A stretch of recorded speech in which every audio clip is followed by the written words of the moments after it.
പ്രതിപക്ഷത്തിന് ഹൈക്കോടതിയിൽ നിന്ന് വീണ്ടും തിരിച്ചടി. സംസ്ഥാന സർക്കാർ 2022 കൊണ്ടുവന്ന ലോകായുക്ത നിയമ ഭേദഗതി ഹൈക്കോടതി അംഗീകരിച്ചു.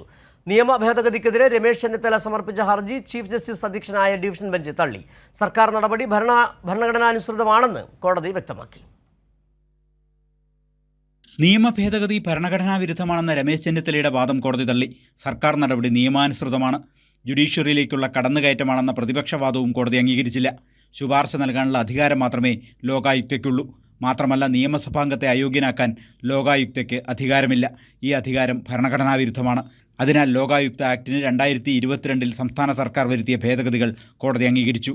ലോകായുക്ത ഉത്തരവിൽ സർക്കാരിന് ഇനി തീരുമാനമെടുക്കാം. ലോകായുക്ത ഉത്തരവ് തള്ളാനോ ഭേദഗതി ചെയ്യാനോ അപ്പീൽ അധികാരിക്ക് അധികാരമുണ്ട്.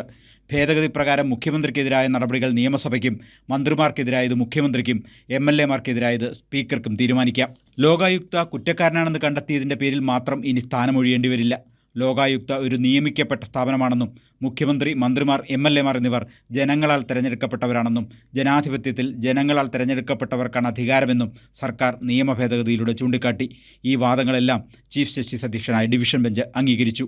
എന്നാൽ 90 ദിവസത്തിനകം തീരുമാനമെടുത്തില്ലെങ്കിൽ ലോകായുക്ത വിധി അംഗീകരിച്ചതായി കണക്കാക്കാമെന്ന് കോടതി വ്യക്തമാക്കി. കൈരളി ന്യൂസ്, കൊച്ചി.